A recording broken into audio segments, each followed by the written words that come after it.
Olá, alunos, tudo bem? Eu sou a professora Maísa e vou dar aula para vocês da parte 2 da asma. E antes de começar, eu queria falar que eu baseei essa aula no último report do DINA, que foi o de 2020, bem fresquinho aí.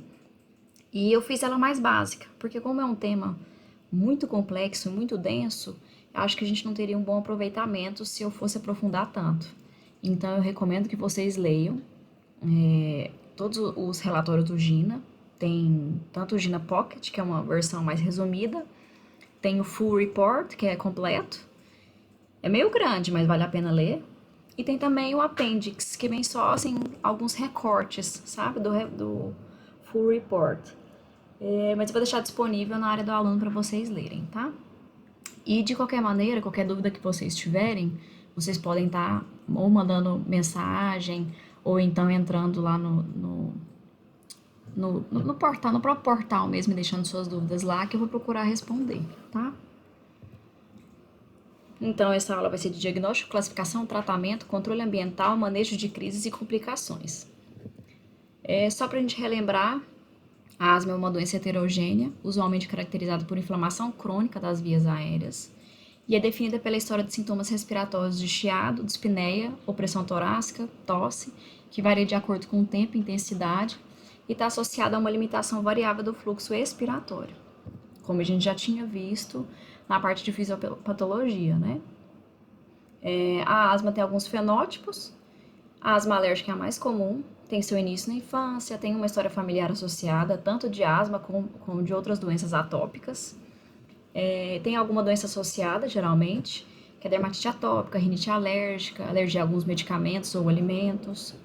E tem um padrão eosinofílico inflamatório das vias aéreas, que pode ser notado por número aumentado de eosinófilos no escarro.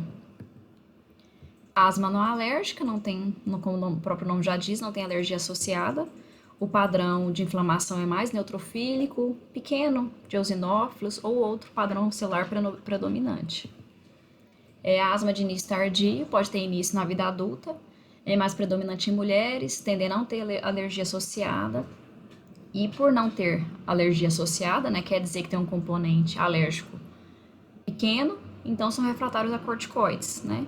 E aí dentro dessa asma de início tardio entra também a asma ocupacional, que é devida a poluentes do ambiente de trabalho. A asma com limitação persistente do fluxo aéreo é um fenótipo já de pacientes que têm asma de longa data, que é determinado pelo fluxo aéreo que se torna parcialmente reversível, né? E isso se dá pelo remodelamento das vias aéreas, como a gente já tinha visto anteriormente, né? Que por causa da inflamação crônica e dessa broncoconstrição crônica, a via aérea se torna mais estreitada e isso não reverte mesmo com o tratamento. Tem a asma associada à obesidade, que em pacientes obesos os sintomas respiratórios são mais proeminentes, tanto pela questão da mecânica respiratória dificultada pelo peso, quanto pela inflamação crônica do próprio estado da obesidade, né? O componente alérgico também é menor, apesar da inflamação crônica, né? Então, os eosinófilos encontrados no escarro da via aérea são menores. Então, como é que a gente faz o diagnóstico da asma? Não é tão complicado.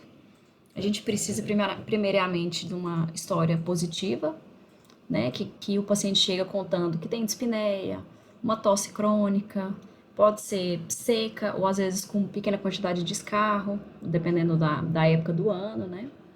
O chiado, a gente coloca como chiado, é como a sibilância, né? Mas o chiado ele é um pouco mais abrangente do que a própria sibilância, que a sibilância a gente percebe ela pela ausculta, né? O chiado pode ser até sem o esteto. Opressão, dor ou desconforto torácico, isso aí vai depender tanto da intensidade dos sintomas, quanto da particularidade individual de cada pessoa, né? De percepção dos sintomas mesmo. E cada um desses sintomas tem que ter algumas características para a gente poder falar que são sintomas sugestivos de asma, que geralmente tem mais de um sintoma desses daí. Os sintomas variam com o tempo e intensidade. Então, de manhã, à noite, se tá mais frio, aí às vezes ele vem mais intenso, menos intenso, não segue um padrão. Frequentemente esses sintomas pioram à noite ou em algum nível de atividade física, né? Ou atividades do dia a dia, né? Vestir roupa, tomar banho. Eles podem ser desencadeados por exercício, risada, algum alérgeno, ar frio e etc. Né? Geralmente tem um fator desencadeante associado. E os sintomas surgem ou pioram na vigência de infecções virais. Né?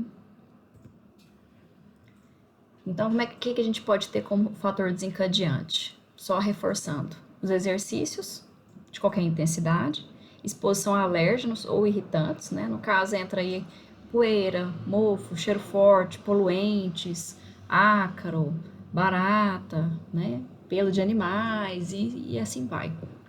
Mudanças climáticas, principalmente no frio, né? Que tem uma piora desses sintomas. E infecções respiratórias virais, principalmente as de vias aéreas, né? Claro. O exame físico, ele pode ser inespecífico, então o paciente fora de crise, você não vai encontrar nenhum achado, ou, muito pelo contrário, o paciente vem te contando uma história, te faz pensar em asma, mas no exame físico você consegue fazer um diagnóstico diferencial. Por exemplo, chega a mãe com a criança lá que fala que ela tosse, que ela tem dispneia, que ela tem um chiado, e aí na hora que você vai auscultar, você percebe um estridor. Então, essa criança pode ter uma outra comorbidade. Pode ser que ela tenha asma também? Pode. Mas se você encontrou o estridor, a chance de ser alguma outra patologia que tenha esses mesmos sintomas é maior. Então, ela pode ser, por exemplo, uma laringotraqueomalácia, né? Que pode estar fazendo esse estridor. E se você encontra sibilância na ausculta, é claro que aumenta muito mais a probabilidade de ser asma, porque a sibilância representa a obstrução do fluxo aéreo, né? O estreitamento dos brônquios.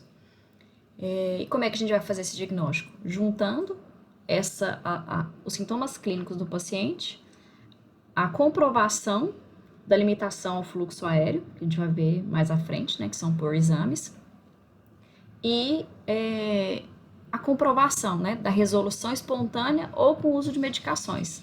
Então, que é aquele padrão de crise e resolução. Só para a gente entender um pouquinho mais sobre os exames diagnósticos, vamos definir alguns conceitos. O que é capacidade vital forçada? Também conhecida como CVF, essas siglas serão importantes mais à frente. Que isso representa? É o maior volume de ar mobilizado em uma expiração forçada. O volume expiratório forçado no primeiro segundo, que é o VF1, que é todo o volume de ar exalado durante o primeiro segundo de expiração forçada. A relação entre essas duas variáveis, que é a razão entre o volume expirado forçado no primeiro minuto, ou quer dizer, primeiro segundo, e a capacidade vital forçada. Essa relação é muito importante para a gente poder fazer o diagnóstico se a doença é obstrutiva, né, no caso da asma. E o pico de fluxo expiratório, que é o fluxo máximo de ar durante uma manobra de expiração forçada, certo? Então, agora a parte de exames, né, do diagnóstico. Pode ser feito pela espirometria, que vai mostrar essa limitação do fluxo aéreo, né, marcada pela redução do VF e da relação VF com CVF. E também tem que demonstrar uma reversibilidade dessa limitação do fluxo aéreo, que é a característica da asma, né, ser reversível. Ou seja, ter uma resposta ao broncodilatador de 200 ml a mais de ar, ou então, ou E, de 12% em relação ao primeiro VF1, né, pré-BD, que a espirometria, não sei se vocês sabem, que a espirometria, eu não sei se vocês sabem, mas ela é feita em duas etapas. Primeiro faz com o paciente sem nenhuma medicação, inclusive se ele já é asmático, já faz uso de medicações de controle, tem que se suspender pelo menos um dia antes para poder fazer o exame. Então ele faz a primeira fase sem interferência de medicações, e aí depois faz-se uma espécie de resgate com o salbutamol, né? Que é um broncodilatador de curta. E aí repete, para poder exatamente atestar essa variabilidade do fluxo aéreo, né? Demonstrando a reversibilidade da obstrução. Um outro teste é a broncoprovocação, que é feita em adultos, adolescentes, mas evita-se fazer em crianças menores. E ela é lançada à mão em algumas situações, como, por exemplo, se você tem uma forte suspeita, mas a espirometria vem normal. Ou então, né, normal no CVF ou VF1 maior do que 70%, ou sem nenhuma resposta ao broncodilatador. E é uma forma de você medir essa hiperresponsividade da via aérea. Então, por mais que não tenha essa marcada, essa reversibilidade, né, da obstrução do fluxo, mas tem uma via aérea hiperresponsiva. Então, então fechou o diagnóstico, né? Porque é uma dos critérios que a gente tem para poder falar em asma. As medidas seriadas do pico de fluxo, que é também para determinar a limitação do fluxo aéreo, não é um exame assim que tem um certo valor isoladamente, mas ele serve para ter nem que seja uma noção. No consultório ou no pronto-socorro, é um exame interessante de ser feito, barato, rápido, e é positivo quando a variação é de 20%. E também tem alguns instrumentos que você pode lançar a mão quando você também tem uma suspeita, na presença até, inclusive, de outras doenças alérgicas, que é o teste cutâneo e a dosagem de IgE sérica. Isso daí também para poder comprovar a atopia. De uma maneira geral, o exame mais realizado é a espirometria mesmo. Ela serve tanto para diagnóstico quanto para controle do tratamento. E ela é ideal que ela seja feita antes de começar o tratamento. Mas, de toda forma, não deve se retardar também o início do tratamento. Então, a gente tem que pensar em alguns diagnósticos diferenciais antes de começar o tratamento. Até porque, se a gente começar a tratar a asma, a gente pode retardar o tratamento da outra doença, né? Então, o GINA, ele divide por faixa etária, de 6 a 11 anos. Ele até classifica aqui os sintomas e as condições que estão associadas. Porque tosse, chiado ou desconforto respiratório pode ter uma infinidade de doenças, entre as mais comuns, né? Fibrose cística, displasia broncopulmonar, principalmente em prematuros, inalação de corpo estranho. Isso aí é uma coisa muito importante em pediatria, que pode trazer muita confusão, que também, pelo exame físico, a gente consegue já separar, né? Cardiopatias também, acaba trazendo os mesmos sintomas e precisa de um tratamento completamente diferente, né?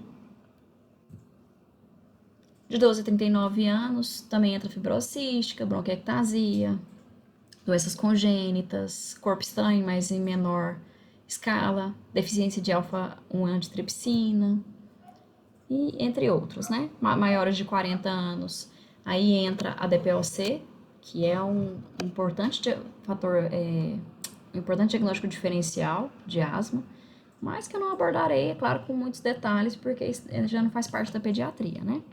E para todas as idades, tuberculose. Então, como é feita a classificação da asma? Ela pode ser feita de acordo com o nível de controle da asma, né? De sintomas ou de tratamento. Risco futuro de eventos adversos, o risco que aquela pessoa tem de ter novas exacerbações ou da mortalidade também. E também do step de tratamento, de acordo com ele. A gente vai chegar lá ainda. Então, como é que a gente mede a função pulmonar? Que ela também faz parte da classificação, né? No diagnóstico, com 3 a 6 meses de tratamento e 1 a 2 vezes ao ano. É claro que isso daí não é rígido, né? Isso aí vai depender muito de como o paciente está, se ele está bem tratado, se não, se ele está tendo boa adesão ou não, ou se ele tem recorrentes exacerbações, então vai depender de muita coisa. As comorbidades associadas, que a gente tem que ficar muito atento, porque muitas vezes a asma é descompensada pela comorbidade associada e não por si só. Então, a gente às vezes acaba vendo pessoas aumentando o step de tratamento por causa de uma complicação, de uma piora, né, da comorbidade associada.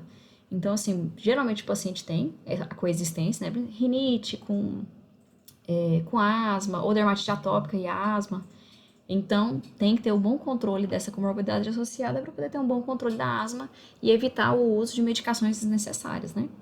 Então, o que pode vir associado? Rinite, rinocinusite, refluxo, em menor escala, é claro. A gente pode ter tanto quanto o fator precipitante, quanto o fator de piora também da asma, obesidade, apneia obstrutiva do sono e depressão e ansiedade. É claro que isso daí entra na questão até do tratamento, né? Se é um tratamento, tem que ser um tratamento, a gente vai falar, claro, mais à frente, mas tem que ser um tratamento, inclusive, que o paciente aceite. Não adianta ser o melhor tratamento do mundo se o paciente não aceitar e não ter boa adesão. Então, depressão e ansiedade acabam influenciando nessa questão da adesão. Agora, com relação aos parâmetros que a gente vai usar para classificar ela com relação ao nível de controle, né? Então, frequência de sintomas diurnos, mais do que 3 por semana, nas últimas 4 semanas. Despertares noturnos, nas últimas 4 semanas. O uso de broncodilatador de curta duração, que quer dizer SABA, né? Para o resgate, mais de 3 vezes por semana, e limitação da atividade diária. Então, esses critérios, como ditos aqui no slide mesmo, são usados nas últimas 4 semanas. Antes, ele não tem significância. E a gente pode classificar como bem controlada, quando não tem nenhum parâmetro presente, parcialmente controlado, quando tem 1 ou 2, e não controlada, 3 ou 4 parâmetros.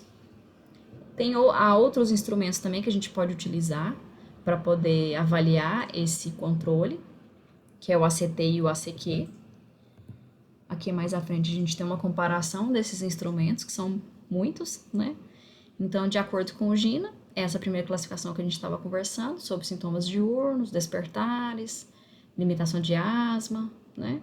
O ACQ também leva em consideração o número de despertares noturnos, intensidade dos sintomas, limitação das atividades, intensidade da dispneia, sibilância, medicação de resgate, VF, pré-broncodilatador.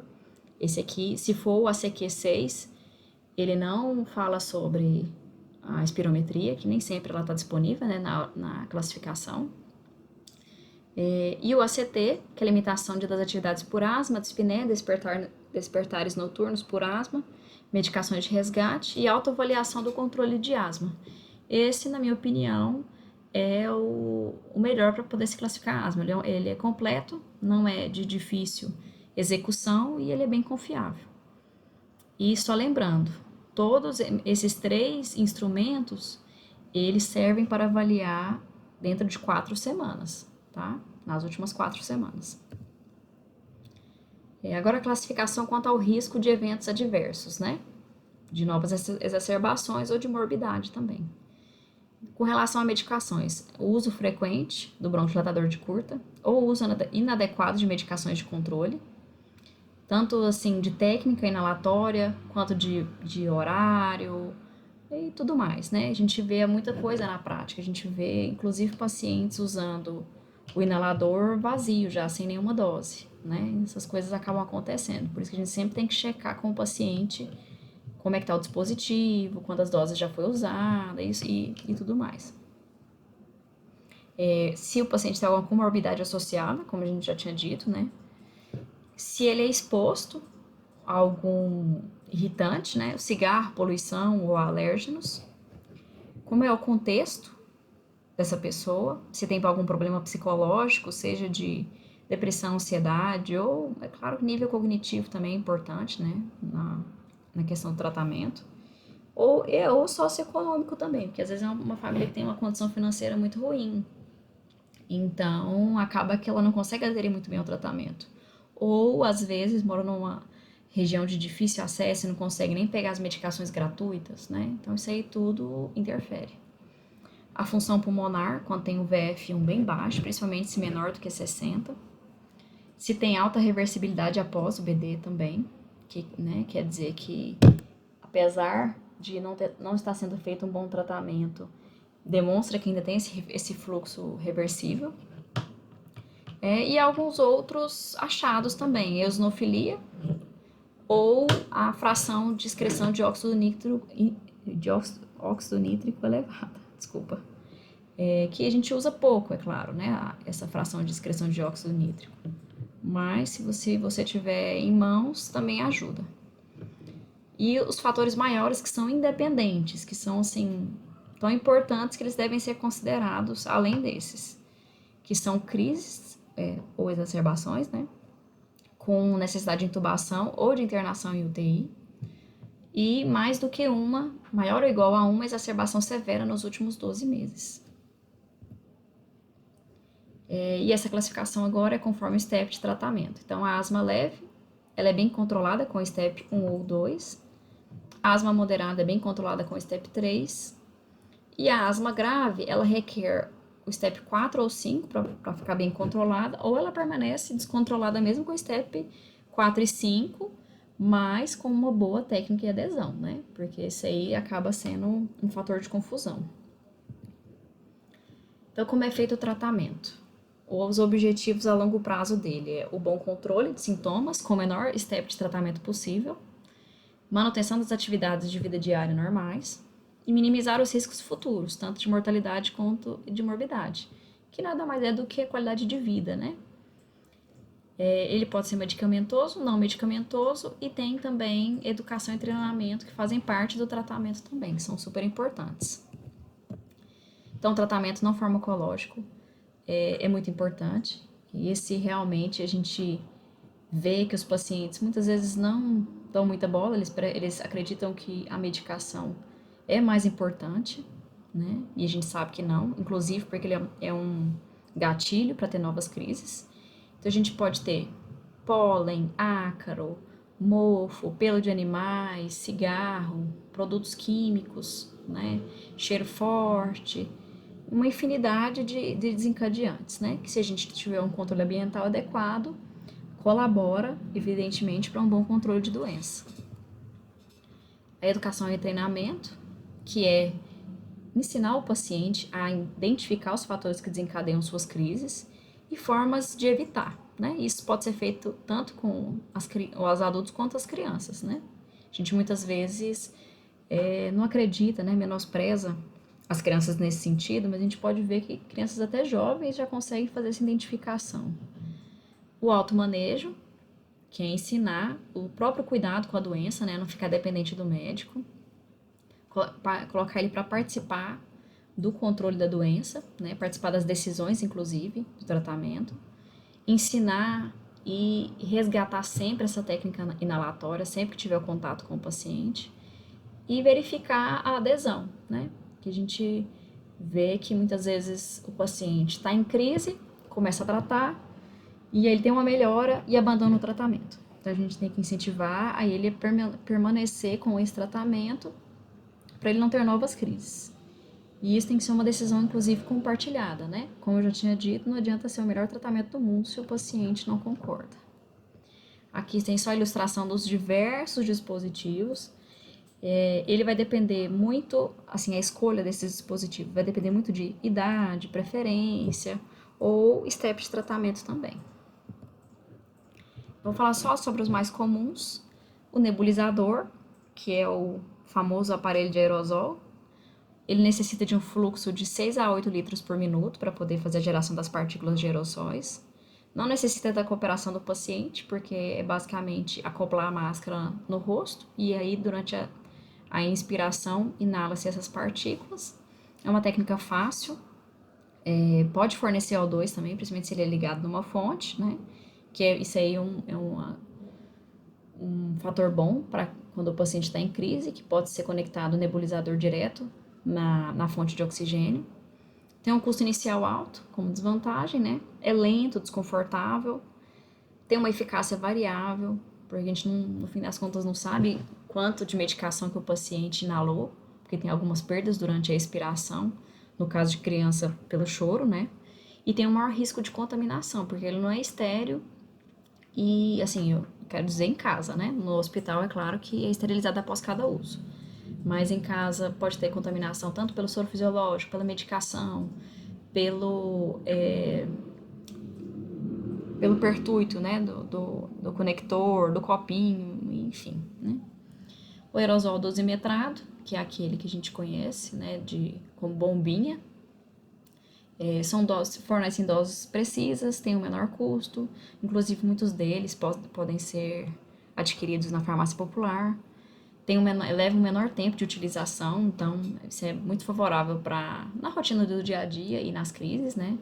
São portáteis, mas exigem uma coordenação na respiração, ou seja, você aciona o dispositivo e o paciente tem que inspirar nesse momento e conseguir prender a respiração, né, para poder ter essa absorção da medicação no pulmão.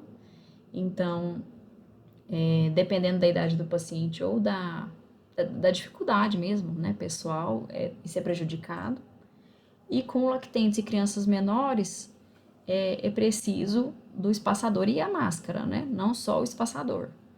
E aí, tendo essa máscara, não importa se tem essa coordenação ou não da respiração, então isso facilita um pouco. E aí, por que a gente tem que usar o espaçador no aerosol dosimetrado, né, na bombinha? A gente vê demais sendo usado sem o espaçador, tanto em filmes quanto na vida real também, né? Então, quais são as vantagens? Ele facilita a coordenação entre o disparo e a inalação, então, assim, você pode respirar lá dentro, então não precisa estar coordenado, né? A ativação do dispositivo com a inspiração. O espaçador faz a redução da velocidade das partículas, então são essas partículas mais lentas que vão para o pulmão. Se for muito rápido, acaba na cavidade oral, né? Não resolve. E por isso aumenta a deposição pulmonar das drogas e diminui o impacto orofaríngeo e deposição bucal da droga, que se tiver um corticoide inalatório associado, pode gerar candidíase, por exemplo, né? A gente vai ter os efeitos adversos tópicos dos corticoides, né? A desvantagem é o tamanho, que assim, apesar de portátil, você exige uma bolsa ou uma mochila para ser transportado, e tem uma grande variedade de modelos e tem uma incompatibilidade às vezes entre as conexões. Então, se você dependendo da marca que você compra, o aerosol, o dispositivo do aerosol não conecta muito bem, ou então às vezes você perdeu a máscara e comprou um outro espaçador e aí já não adapta. Então é bem complicado isso daí. Os inaladores de pó seco tem uma infinidade, como a gente pode ver nessa primeira figura. Esse aqui é o de cápsula. Você tem a cápsula, coloca dentro do dispositivo, perfura e inala a cápsula. Esses dois já vêm com o pó dentro. Você só precisa girar para liberar aquela dose para poder aspirar.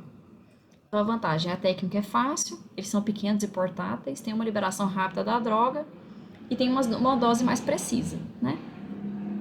Desvantagem, eles têm um custo maior, exigem um esforço inspiratório e tem um maior depósito em orofaringe, porque essas partículas são um pouco mais rápidas, né? Aqui eu coloquei só uma tabelinha para a gente poder conhecer os nomes comerciais das medicações, né, que é importante. Então, de corticoide inalatório isolado, a gente tem o Clenil, Miflazona, Buzonide Caps, Miflonide, Flixotide. Com certeza vocês já devem ter ouvido falar de algum deles, né? E isso aqui é interessante, porque eu não vou detalhar nessa tabela, mas mostra a dose dispensada, a faixa etária da bula, número de doses, né? E é bem interessante. Isso aí é uma coisa que é legal conhecer, principalmente quem for trabalhar na área, né? Tem corticoide inalatório também em combinação com o LABA, que é o broncodilatador de longa duração, né? Que é o famoso Alenia. Tem o Forazec, o Symbicort, Turbohaler, o Symbicort Vanair Spray, que são dispositivos diferentes, né? O Seretide de discos também, Seretide de spray, tudo vai depender da combinação, né? De corticoide inalatório com o SABA, que é o broncodilatador de curta ação, o Clenil.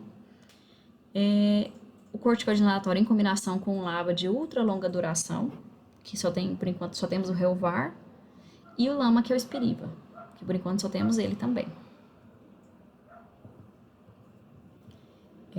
De tratamento medicamentoso que temos? Medicações de controle, que é para usar como tratamento de manutenção, né, a longo prazo. Medicações de alívio, ou resgate, que é usado na crise ou exacerbações, né. E medicações adicionais para asma grave. Essas medicações adicionais, ela funciona como uma tentativa de controlar aquela asma mais grave, sem aumentar tanto assim a medicação de controle. O GINA traz esse ciclo, que é bem interessante. Ele é o ciclo de manejo individualizado da asma. Para a gente lembrar mais uma vez que cada paciente tem que ter seu tratamento individualizado. Então, como é que a gente faz? A gente classifica o paciente, confirma o diagnóstico, né? Modifica os fatores que forem modificáveis, faz o controle ambiental, de comorbidades, ensina a técnica de inalação, verifica a adesão, ao tratamento, e conversa com o paciente sobre preferências, objetivos, né? Ajusta conforme esse feedback, né? O tratamento, modificam os riscos, utiliza estratégias não farmacológicas, faz o ajuste tanto para cima quanto para baixo das medicações, né? Que é step up ou step down. Também tem a parte de educação e treinamento de habilidades na técnica inalatória. E aí depois você faz a revisão dessa resposta, né? Dessa intervenção que você fez. Como é que foi o impacto disso nos sintomas, no número de exacerbações, se teve algum efeito colateral após essas modificações, se teve melhora ou piora da função pulmonar, e a satisfação do paciente ou dos pais, né? É claro. Então aqui eu fiz uma tabelinha para ficar um pouquinho mais fácil de entender como é que são os steps de tratamento para adultos e crianças maiores de 12 anos. Então, a gente pode ver aqui que ele é dividido em controle e resgate. O resgate é o mesmo para todos os steps de tratamento, então vamos até começar por ele, que é uma dose baixa de corticoide inalatório associado ao LABA, né, que pode ser o formoterol, sempre que necessário, ou salbutamol isoladamente se necessário. Só lembrando que nesse último GINA, ele veio ressaltando a questão do uso isolado do broncodilatador, porque ele reverte essa diminuição do fluxo respiratório, né, fazendo a broncodilatação, mas ele não atua vamos dizer assim, na raiz do problema, né, que seria a inflamação crônica da via aérea. Então, principalmente para adultos e crianças maiores, tem sido recomendado o uso do corticoide inalatório, inclusive durante as crises. Isso aí é uma coisa nova, né? Com as medicações de controle, ele divide sempre em preferência ou opção, baseado tanto para você poder escolher de acordo com a disponibilidade das medicações na sua região, ou de acordo com a preferência do paciente também. Então, no STEP 1, faz-se uma dose baixa de corticoide inalatório, mais o broncodilatador de longa sempre que necessário. Ou então você pode usar uma dose baixa de corticoide inalatório e, se precisar, usa o salbutamol, sempre que precisar, né? Então, acaba sendo, nos casos de asma intermitente, né? Que você tem crises e passam grandes períodos sem sintomas. No STEP 2, você usa uma baixa dose de corticoide inalatório diariamente, ou dose baixa de corticoide inalatório com o formoterol, se necessário. Como opção, você pode usar o antileucotrieno diariamente isolado, ou você pode usar também uma dose baixa de corticoide inalatório sempre que usar o salbutamol. O STEP 3, você usa uma dose baixa de corticoide inalatório associado ao formoterol diariamente. Então, a partir daí já começa o tratamento diariamente. Apesar que também no STEP 2 você pode usar uma dose baixa isolada sem o broncodilatador diariamente também, tá? Como opção, você pode usar uma dose média de corticoide inalatório diariamente sem o formoterol, ou uma dose baixa de corticoide inalatório com o leucotrieno também, o antileucotrieno, que é o montelukast, né, que a gente mais conhece.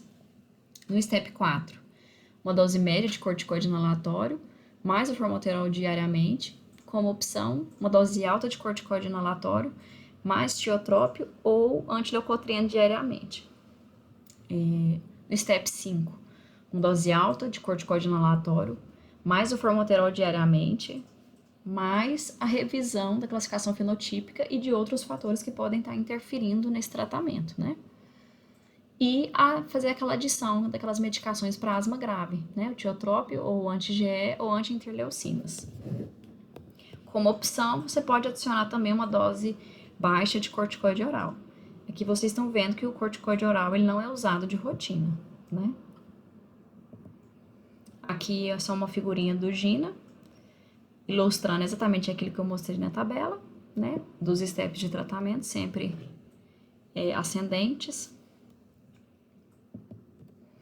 Step de tratamento para criança de 6 a 11 anos, muda alguns detalhes, né? No step 1, usar a dose baixa de corticoide inalatório sempre que usar o salbutamol, ou seja, não usar de forma contínua, né?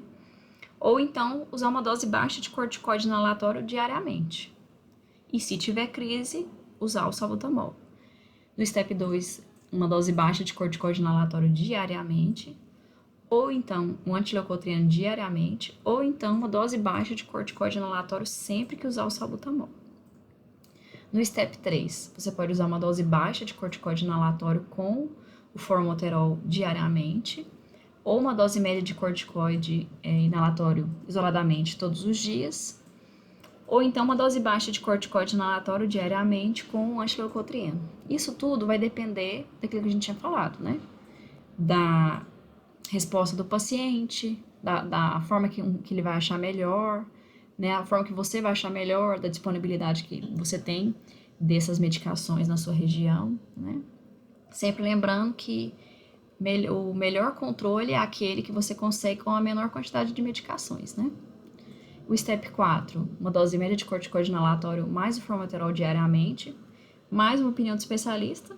É claro que essa opinião é sempre válida, né? Mas principalmente quando você percebe que não está tendo um controle adequado do tratamento e mesmo corrigindo técnica, melhorando a adesão, então é válido, né, fazer um acompanhamento conjunto, né?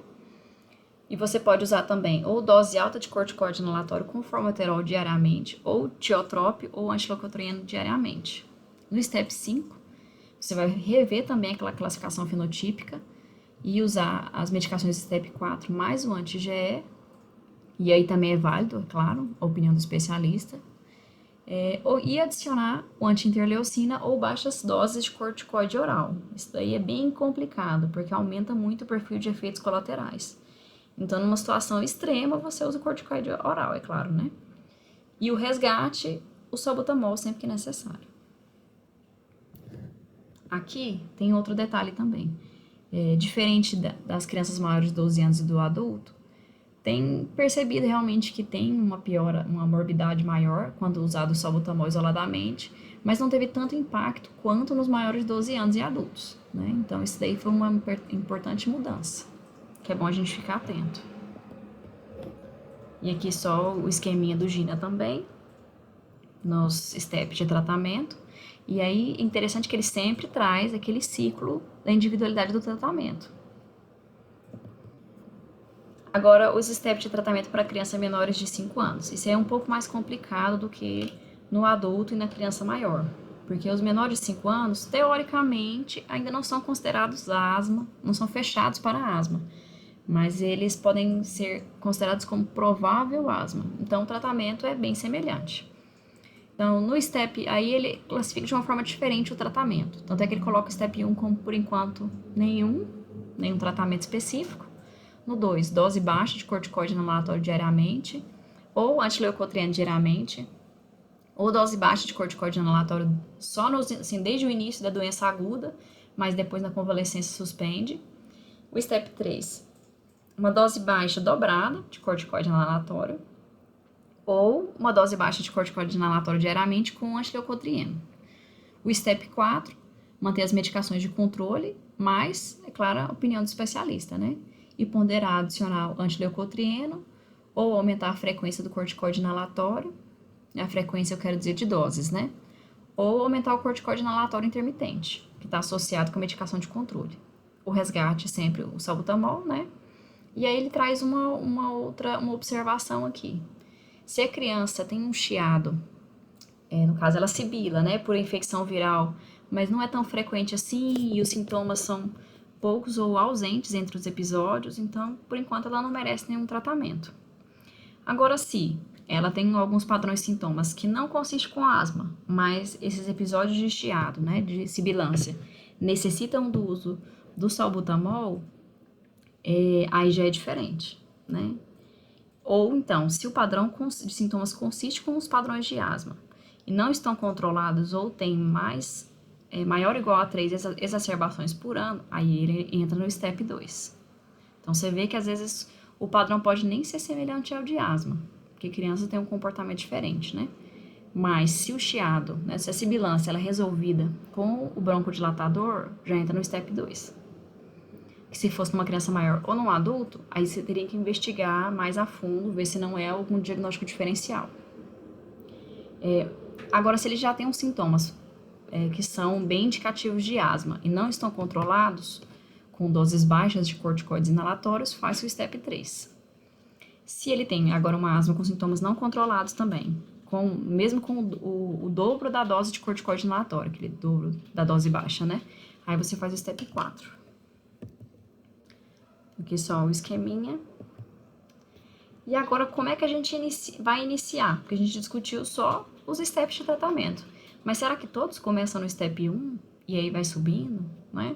Então, o Gina traz alguns fluxogramas para a gente ter uma noção de como é que começaria o tratamento de um paciente, né? Então, a primeira coisa, para você classifica o paciente, faz a confirmação do diagnóstico, vê os sintomas, como é que estão os sintomas, os fatores modificáveis, né, os fatores de risco, se tem alguma comorbidade associada, como é que está a técnica, ensinar a técnica, né, na verdade, de inalação, e como é que são as preferências e objetivos do paciente. Então, se o paciente tem sintomas na maioria dos dias, acorda à noite, e pelo menos uma vez por semana, mais do que uma vez por semana, né? E tem uma redução da função pulmonar. Se sim, já começa no step 4. Né? Se não, então aí a gente já revê. Então, esses sintomas estão presentes na maioria dos dias, ou tem despertar noturno mais do que uma vez por semana? Se sim, step 3.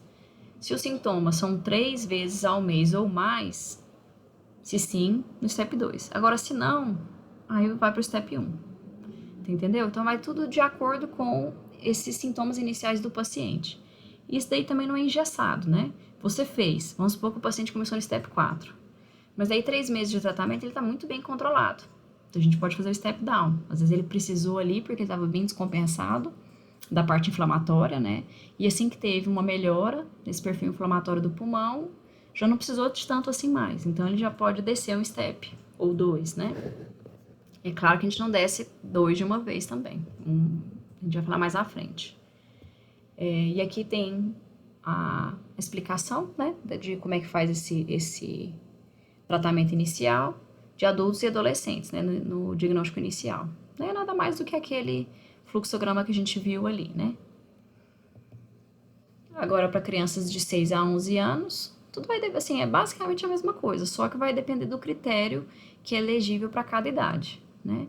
E se os sintomas estão presentes na maior parte dos dias e tem despertares noturnos, mais do que uma vez, maior ou igual, né, a uma vez por semana, e tem uma função pulmonar ruim, né, mais baixa, step 4. Se já é uma vez por semana, maior ou igual a uma vez por semana, dos sintomas e despertares noturnos, mas até então não tem um prejuízo na função pulmonar, step 3. Se os sintomas são 3 vezes por mês ou mais, step 2, ou se não, só o broncodilatador de curta, como a gente tinha comentado. Aqui também a esquematização desse fluxograma. E aí, como é que a gente vai fazer esse acompanhamento, esse ajuste, então? Então, a gente definiu qual que é o step de tratamento do nosso paciente, e aí depois a gente vai fazer a programação da próxima consulta, né? Para saber se a gente mantém, se a gente diminui ou aumenta. Então, uma coisa a gente tem que ter em mente, que a medicação não tem efeito imediato, né? Assim, o corticoide inalatório, eu quero dizer, né? Então, ele precisa de pelo menos uns 3 a 4 meses de duração para você poder ver os efeitos dele e avaliar se vai precisar de fazer step up ou step down. E aí, então, daí, sabendo disso, que você vai agendar a próxima consulta dele. Então, como é que tem que ser feito essas consultas? Vai depender do estágio de tratamento, do nível de controle, da gravidade da asma do paciente. Então, pode ser de 1 a 3 meses após o início do tratamento. se for um paciente que estava mais grave e que você começou o tratamento meio às cegas, né? Então, você faz a consulta um pouquinho antes. Você pode fazer de 3 a 12 meses após o controle, só como uma forma de manutenção mesmo. E é importante a gente fazer com intervalo mais curto quando tem uma exacerbação, no caso, uma semana após, né? Em adultos ou até menos dias. Tudo vai depender da gravidade dessa exacerbação, da acessibilidade desse paciente a uma emergência, caso ele tenha uma nova exacerbação, né? E etc. Tem 3 tipos de step-up. Pode ser o step-up sustentado, que é aquele que você vai fazer com duração de 2 a 3 meses, mais ou menos, e depois reavalia e vê como é que o paciente respondeu, se vai manter nesse estágio ou se vai aumentar ou diminuir, né? O step-up temporário, que tem uma duração de 1 a 2 semanas, que ele é feito principalmente durante infecções virais ou em sazonalidade, tanto de alérgenos, que no Brasil não tem tanto, né, assim, devido ao pólen, mas a gente tem a sazonalidade de infecções, né? Agora, e o ajuste diário também, que ele é um pouco mais complexo, que isso daí vai ser por conta do paciente, ele que vai avaliar a necessidade. Então, ele usa uma dose de manutenção normal e faz uso de doses extras de corticoide inalatório com formoterol de acordo com a necessidade. Então, funcionaria como se fossem resgates, né?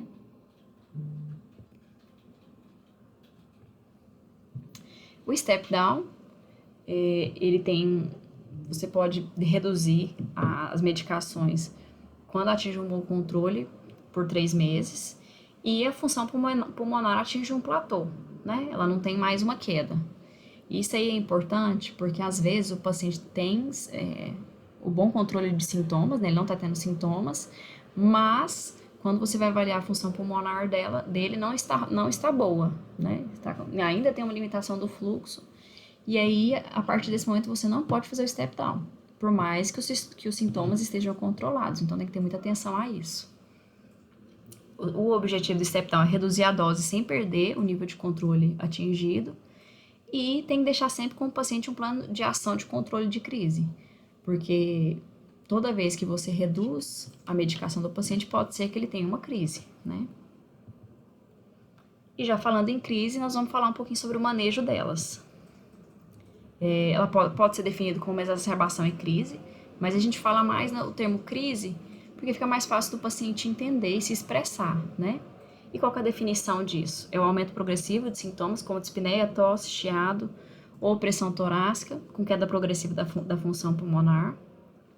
Ocorre em asmáticos tratados, os não tratados e nos primos de descompensação, que às vezes descobre que tem asma num episódio desse, né?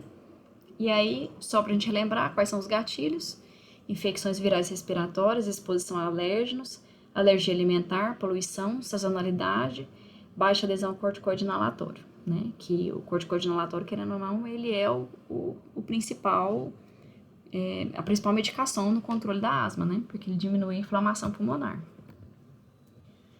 Outra coisa importante também é o automanejo das crises, porque muitas vezes o paciente tem crises, mas não precisa nem procurar a unidade de saúde. Em casa mesmo, ele consegue fazer esse automanejo. E aí, o que ele precisa para poder fazer esse automanejo? De um plano de ação, ou seja, da medicação que ele precisa usar, na forma que ele deve usar se tiver sintomas. Ele tem que saber também reconhecer uma crise e, inclusive, os fatores desencadeantes, porque às vezes pode ter sido uma coisa um evento pontual, que se você eliminar o fator desencadeante e tratar a crise, já resolveu, né? Não precisa nem mudar o tratamento de manutenção. O tratamento, como a gente já tinha dito, ele sendo feito em casa ou, se necessário for, em uma unidade de saúde. A avaliação desse tratamento pelo paciente, se ele percebeu o paciente, ou pais, né, claro, e responsáveis. Se notou que teve uma resolução dos sintomas e que ele não vai precisar procurar a unidade de saúde, ou se nessa avaliação ele percebeu que não teve melhora e que ele vai precisar de buscar o atendimento médico, né? Isso tudo o paciente tem que estar bem orientado. Então, aqui eu fiz um resuminho de como é que a gente faz esse atendimento do paciente. Aqui é de crianças maiores, adolescentes e adultos, né? A gente classificaria uma crise em leve, moderada, com a clínica de fala entrecortada, prefere ficar sentado do que deitado, sem agitação, um aumento da frequência respiratória, mas sem uso de musculatura acessória, uma frequência cardíaca entre 100 e 120, saturando de 90 a 95 em ar ambiente, e com um pico de fluxo maior do que 50% do predito, ou então melhor. Então, como é que a gente vai fazer o tratamento? Com o broncodilatador de curta, de 4 a 10 puffs, de 20 em 20 minutos na primeira hora. Tem alguns estudos, inclusive, que falam que mais do que 4 puffs não tem uma eficácia adicional, na maioria dos pacientes, né? Mas acaba que quando o paciente tem crise, a gente prefere usar dose maior, é claro, né? E aí, depois que atingiu esse controle dos sintomas, faz a manutenção a cada de uma em uma, duas em duas, até no máximo intervalo de 4 horas, conforme a resposta dele, e aumentando esse intervalo, né? Pode ser lançada a mão da prednisolona em adultos de 40 a 50 e criança 1 a 2 miligramas por quilo, até no máximo 40 miligramas, né? Que é a dose de adulto. Uma outra observação também, o salbutamol, na criança, você pode usar uma regrinha, que é peso dividido por 3, né? Que aí você sabe mais ou menos como é que é a dose do salbutamol pelo peso da criança. E fazer um controle de saturação. Você tem que manter o alvo para adultos entre 93 e 95 e crianças entre 94 e 98. E, se necessário, lançar a mão da suplementação de oxigênio. Se for grave, o paciente vai falar só em palavras, né? Uma fala bem cortada, né? Ele vai ter uma postura de sentado, inclinado para frente, muitas vezes com os braços apoiados nas pernas, vai estar mais agitado.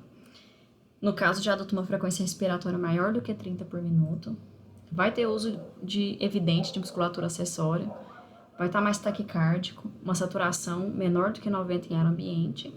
E o pico de fluxo menor ou igual a 50% predito ou melhor. Isso sim, dependendo da crise, você não vai nem conseguir fazer, né? E aí, o que você vai fazer? Nessa situação, vai transferir para a UTI. E a gente sabe que, na realidade, né, a vaga não é instantânea. Então, enquanto você espera essa vaga sair, você vai fazer as medidas da asma leve e moderada, né, que é o salbutamol, a prednisona e o controle da saturação. Ponderando, se for realmente grave, você faz o corticoide intravenoso, ao invés de oral, né, para poder fazer um efeito mais rápido. E ponderar sulfato de magnésio, que ele é muito usado ainda em asma, apesar de seus riscos, né, numa asma mais grave. E aguardar a vaga de UTI, né? Dependendo, inclusive, preparar para um dispositivo de fornecimento de oxigênio mais invasivo, né? O risco iminente de vida, ele além desses sinais do grave, ele inclui letargia, confusão e o tórax silencioso. Então, assim, muitas vezes você ausculta e não consegue escutar nada. Você não vê nem sibilo, porque a broncoconstrição está tão intensa que não passa nem ar. Então, é aí que tem que correr com o paciente, né? E da mesma forma da grave, enquanto transfere para a UTI, você faz as medidas, podendo lançar a mão de sulfato de magnésio, do corticoide intravenoso e preparar para a intubação, porque muitas vezes a intubação vai ser feita antes de chegar na UTI, né? E agora, como critérios de alta. O paciente vai ter melhora dos sintomas sem a necessidade do broncodilatador, vai ter uma melhora do pico de fluxo para maior do que 60% a 80% do previsto, vai saturar em ar ambiente mais do que 94%, e ele também tem que ter os recursos para manutenção do tratamento domiciliar, né? Senão, infelizmente, vai ter que ser uma internação social, né, que a gente chama. Continuar a prednisona por 5 a 7 dias no caso do adulto, da criança 3 a 5. Isso é bem controverso, porque nós pediatras não gostamos muito de prolongar esse uso do corticoide oral. A gente prefere lançar a mão do inalatório, né, que tem menos efeitos colaterais. E agendar um retorno, seja no pronto-socorro ou no pneumologista, né? 1 a 2 dias para crianças e 2 a 7 para adulto. Esse daqui já é para crianças menores, de 5 anos, que é basicamente a mesma coisa. O que vai mudar um pouco é só os parâmetros clínicos, né, os sinais vitais e a forma que a pessoa te responde, porque a criança muitas vezes não vai falar, né? Mas você percebe por outros sinais. Então, a gente classificaria como leve e moderada se ela chega dispneica, agitada, se ela tem de 0 a 3 anos, a frequência cardíaca menor ou igual a 180, ou se ela tem de 4 a 5, frequência cardíaca menor do que 150, uma saturação maior ou igual a 92 em ar ambiente. Então, você faz 2 puffs de 20 em 20 minutos na primeira hora. Lembrando que esses 2 puffs é assim, dependendo do peso da criança. Você faz peso dividido por 3 e vê. 2 puffs é o mínimo, né? E a manutenção também, conforme a resposta, da mesma forma do adulto e crianças maiores, né? Você lançando mão de intervalo de 1 hora até 4 horas. Faz o controle dessa saturação também, só que os alvos são um pouco maiores, que é de 94 a 98. A prednisolona você pode fazer uso também, mas com uma criança mais jovem, ela é mais suscetível a efeitos colaterais, você usa só se tiver uma resposta pobre ao broncodilatador, né? Se ela for classificada como grave ou risco iminente de vida, ela vai apresentar incapacidade de falar ou de beber, né? Vai ser até, inclusive, se for uma criança menor, não vai conseguir amamentar. Vai apresentar cianose central, que é muito mais fácil de observar nas crianças menores. Vai estar letárgica ou confusa, agitada. A frequência respiratória maior do que 40 por minuto. A cardíaca maior do que 180, de 0 a 3 anos, e maior do que 150, de 4 a 5. E a saturação menor do que 92. E também a presença do tórax silencioso. E da mesma forma de adulto, enquanto aguarda a vaga de UTI, faz as medidas do tratamento da leve e moderada e pondera também o uso de ipratrópio, de 20 em 20 minutos. E antes que eu me esqueça também, uma medicação clássica, vamos dizer assim, na asma, que é o Berotec, já não é mais utilizado, ele foi proscrito aqui no Brasil.